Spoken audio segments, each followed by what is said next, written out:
Hello everyone, Louise here again. Hope you are feeling really good and you're assuming the best about everything in your life that will happen. It's already happened. It's just got to manifest in the future, that's all. So use this time to really focus on the feeling of the wish fulfilled, to bring your dreams to you and be encouraged because it does work. And I don't know about you, but sometimes because the days just run into one and I have work to do and I do that every day, but it doesn't really interest me that much. And so that can be depressing as well sometimes. But I am imagining every day. So when I get up, actually I haven't started doing this yet, but I just had the idea before when I was reading this chapter about attention. I used to meditate a lot. I was following Buddhism for about 10 years. It was a long time. And a really amazing way of life. But things just changed and I needed to drop it. But I think some things just stay with you. The way of thinking is fantastic. The way of backing up arguments. And using logic in Buddhism is really a great skill. And meditation. I mean, that's something that's so familiar in the West now. It's very normal that people meditate or practice mindfulness. And I used to do so much meditation. I mean, I took it too far, actually. But I think it's a good way to start the day, especially to keep your focus, your attention on the feeling of the wish fulfilled. So I say, I think 10 minutes.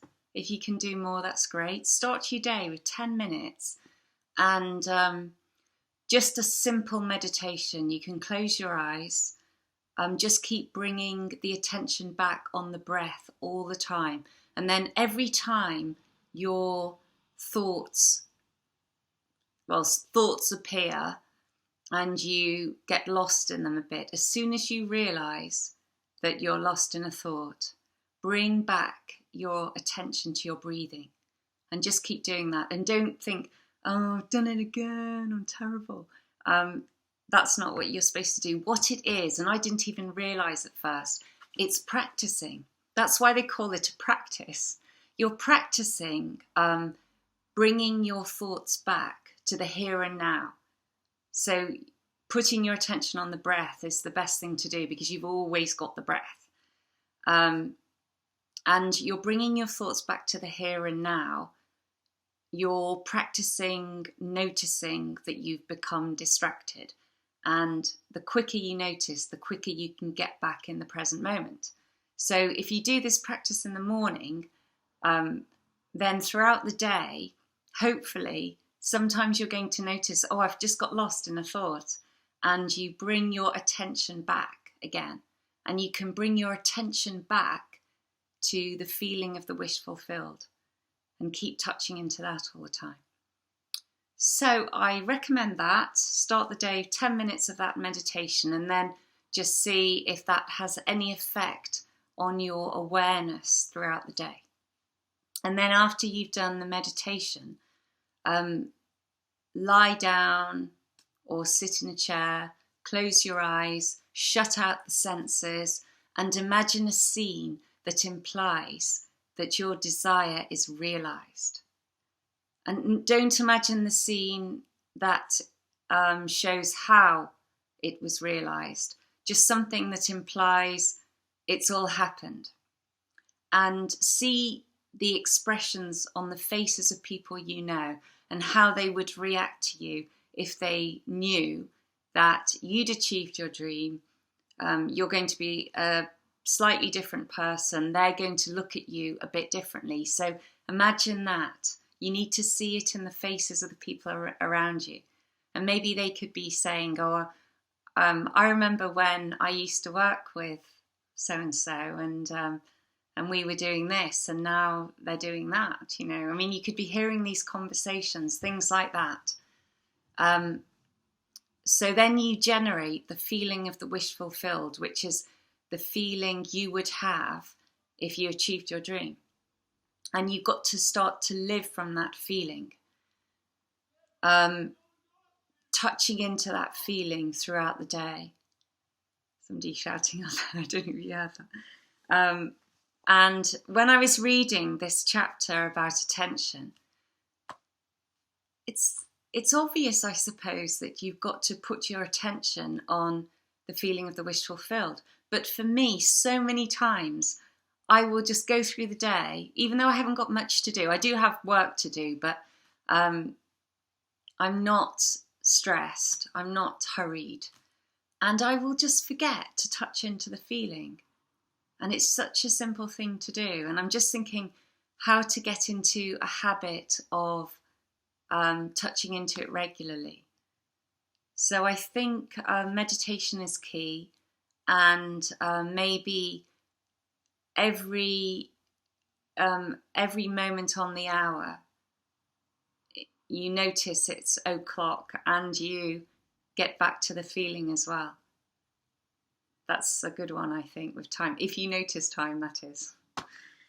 So that's how I recommend you start off. And so you got the feeling of the wish fulfilled. So you got that feeling that you are the person you want to be.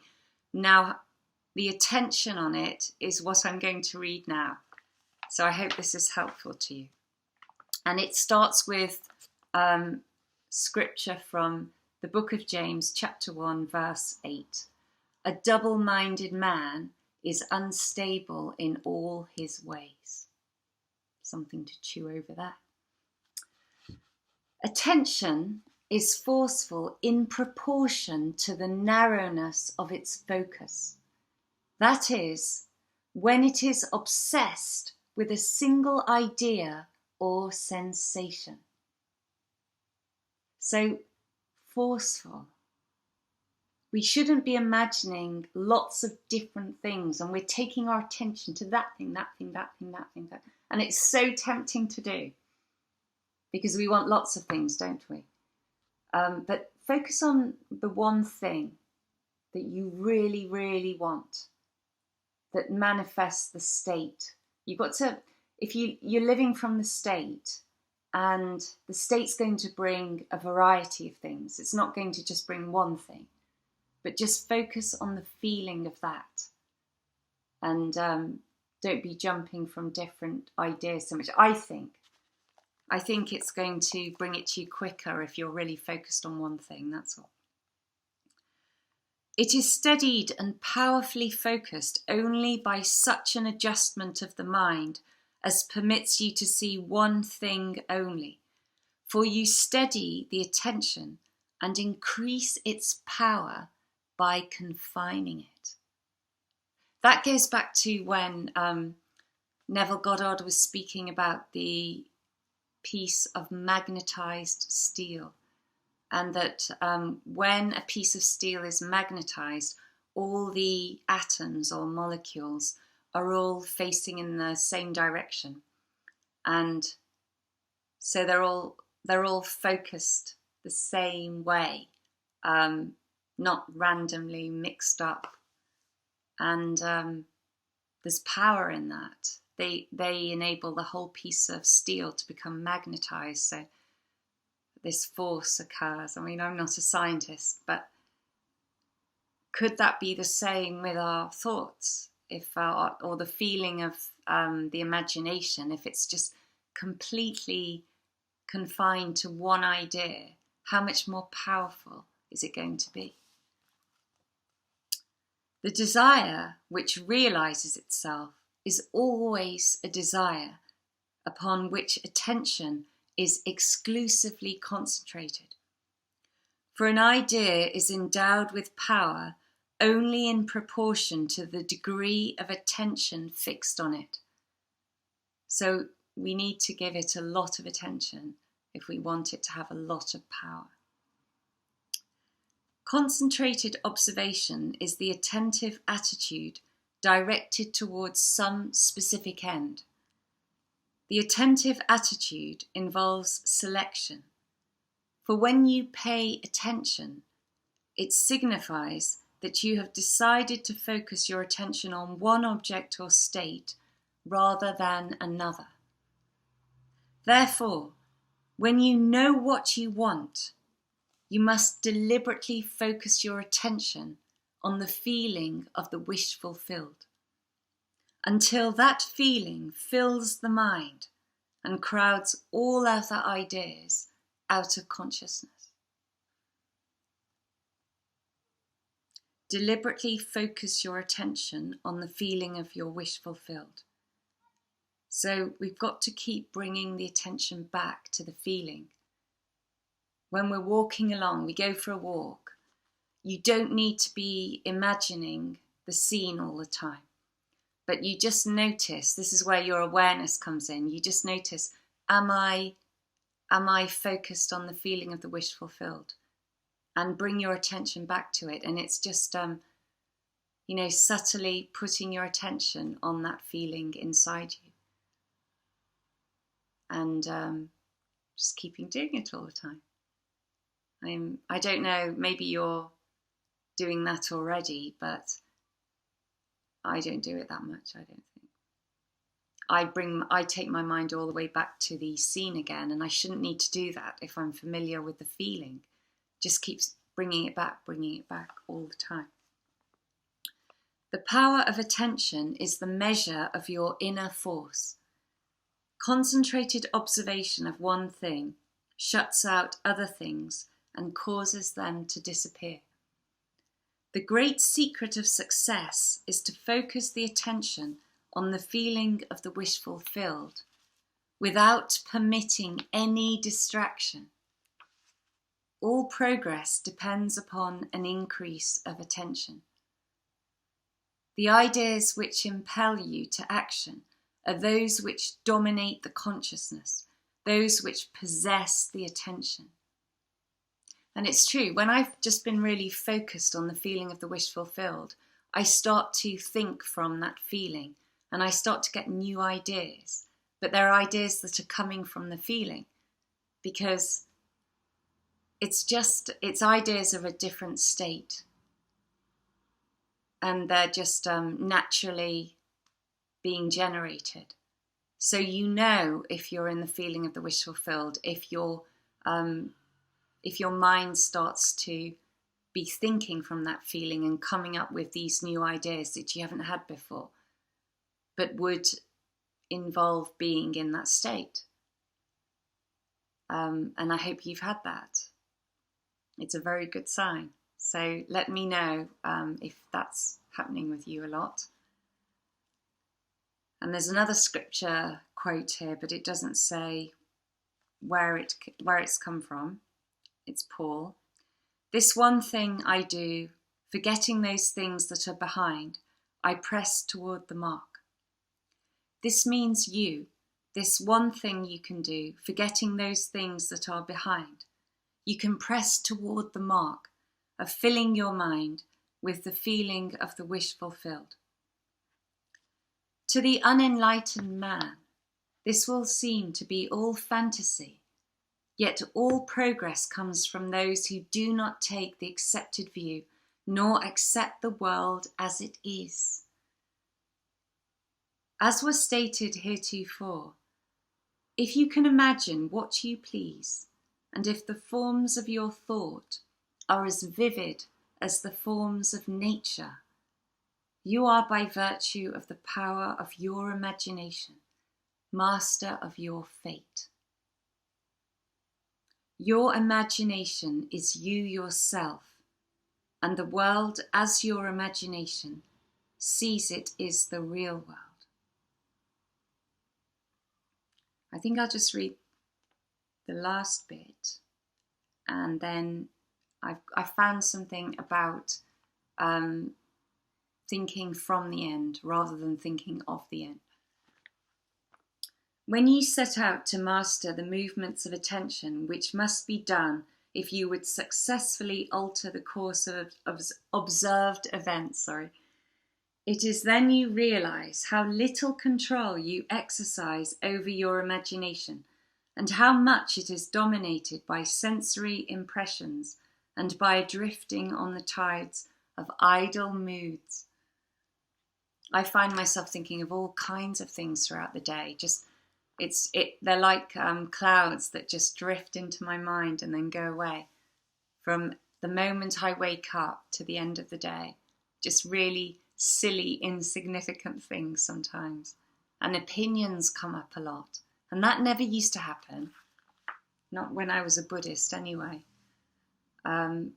It's true we have opinions, but they didn't seem to be as important to me then. So and I find myself thinking, this is not important. And I know what's going on. It's my mind is wanting some security, and it thinks it can get some security by grasping onto black and white thinking.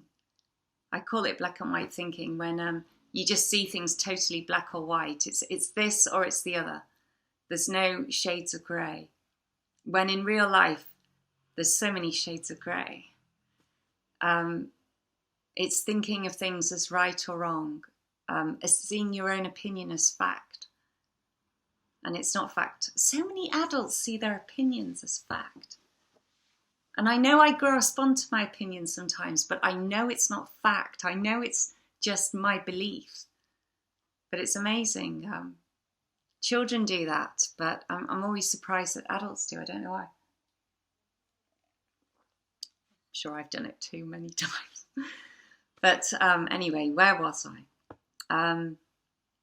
Thinking too much about things that don't matter and grasping onto this need to feel secure in thoughts rather than keeping the mind open and thinking, I don't know, because none of us know 100%. So if you're anything like me, next time you find yourself thinking of stupid things where you just sound like you're a right know-it-all, just stop right there and just think, I don't know, and I'm happy to rest in the I don't know and go on your way. And I think that will help a lot. And even better, actually, after the I don't know, take that as a reminder to put your attention on the feeling of the wish fulfilled. That's good. So every time your mind drifts off and you notice, just tell yourself this is not important and I don't know, and go back to the feeling of the wish fulfilled, because that is going to serve you so much more than sorting out your opinions in your head. It really will. And we're going to get through this time, people, and we're going to fulfill our dreams. This is very valuable time when you can be imagining the feeling of the wish fulfilled and putting your attention on it regularly. And it will happen if you persist in it. It is definitely going to happen. It's secure because it has already happened. All you're doing is you're feeling the feeling to bring it to fruition in the objective world. You're staying loyal to your faith in that concept because you know it already exists, but it's loyalty to that idea that brings it into being. So that's what you need to do when you know that. Now, I said I was going to read something else from a different book. It's very short, but I think this is very helpful about thinking from the end, not thinking of the end. Thinking of the end is you're imagining the scene, and maybe you're seeing yourself in it. It could be either, but you've got to go from thinking of the end. You could start your day like that. Think from the end. Think of the end. I mean, imagine your scene, get your feeling, and then you're thinking from it. You're having your ideas from it. Anyway, it's better if I just read, I think. If you would assume the feeling of your wish fulfilled more frequently, you would be master of your fate. But unfortunately, you shut out your assumption for all but the occasional hour. And this is very, very true. Just got to sign in again because it's gone off for the millionth time. Right, okay, back to the book. Practice making real to yourself the feeling of the wish fulfilled. After you have assumed the feeling of the wish fulfilled, do not close the experience as you would a book, but carry it around like a fragrant odour. Instead of being completely forgotten, let it remain in the atmosphere, communicating its influence automatically to your actions and reactions.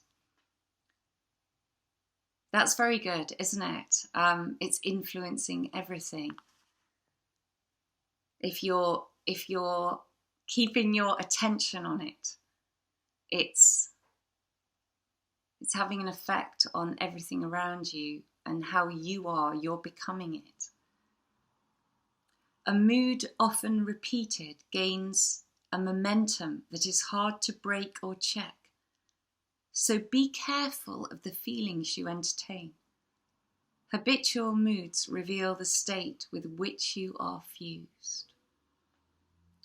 It is always possible to pass from thinking of the end you desire to realise to thinking from the end. But the crucial matter is thinking from the end.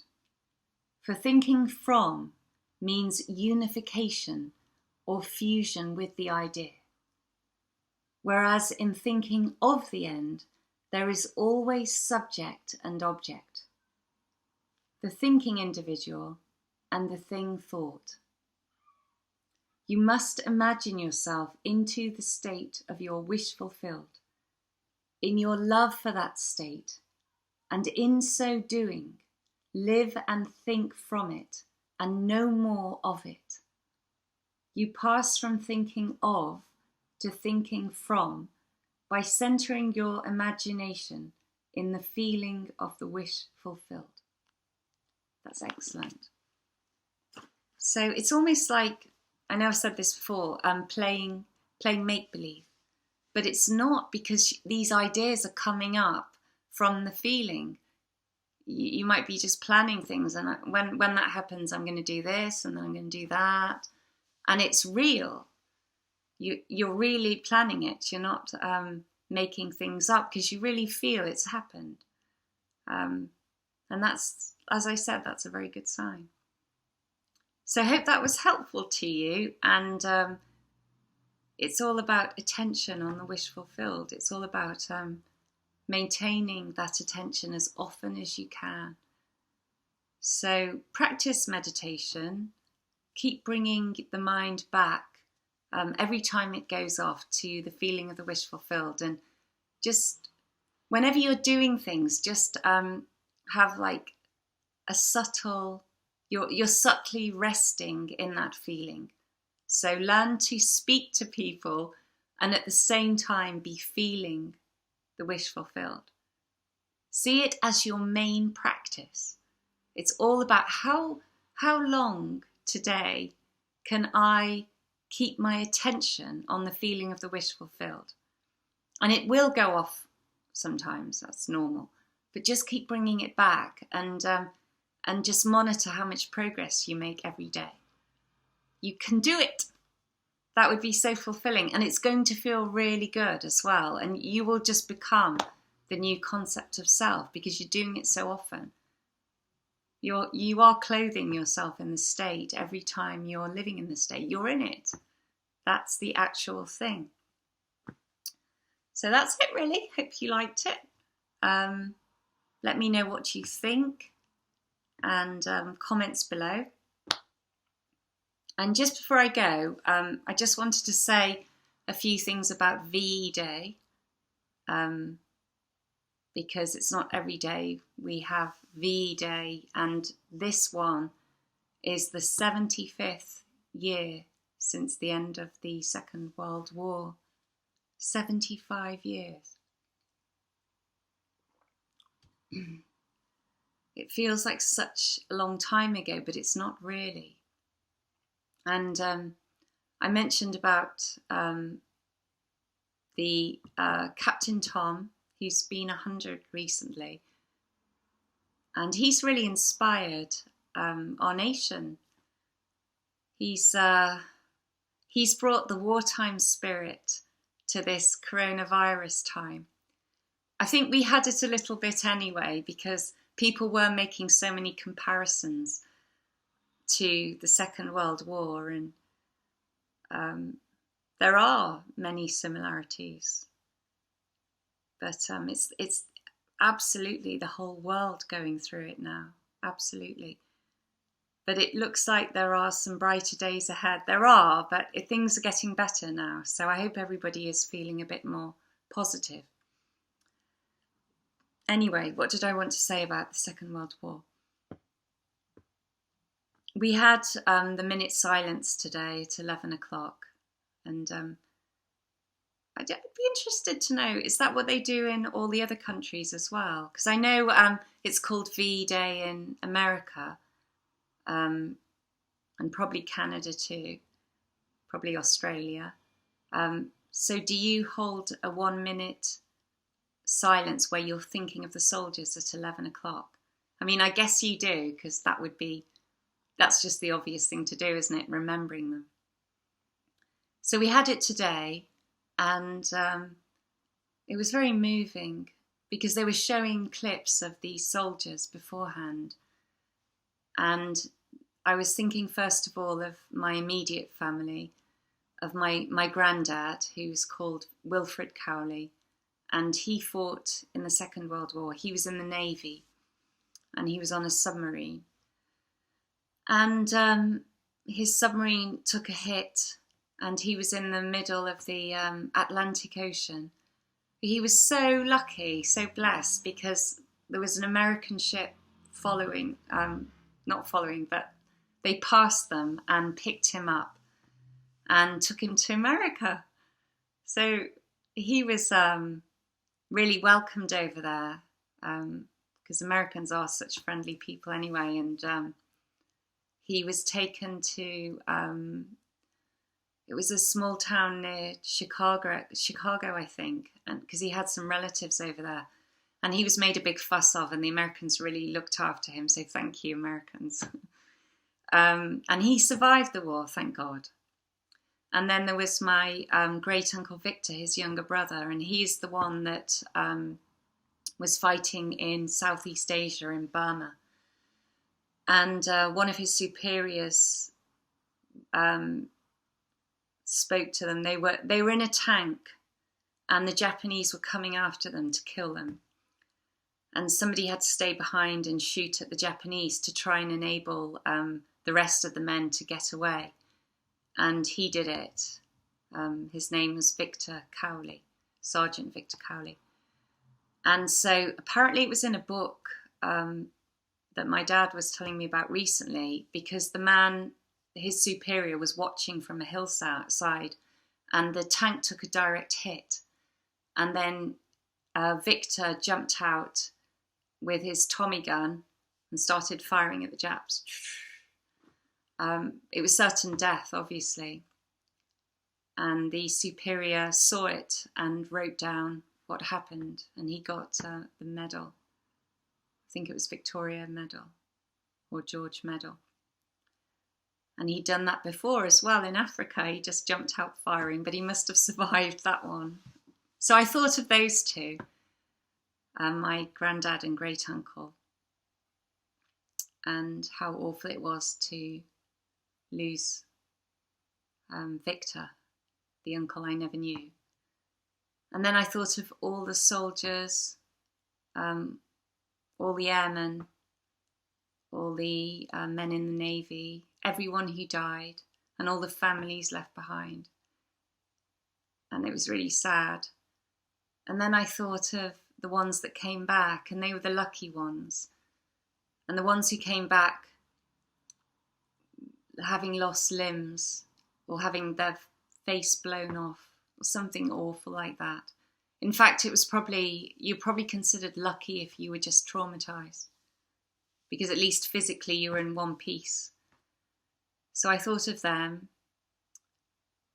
and the families, and I just felt so sad and so proud of them all, that they'd fought for us so we could have freedom.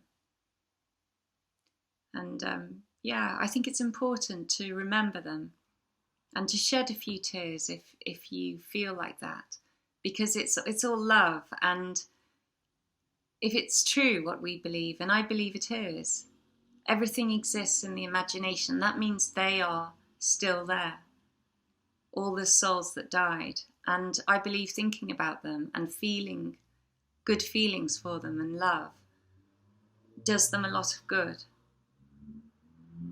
And it's not why I do it, I just can't help it, because I've got a vivid imagination, thank God, and I feel for them.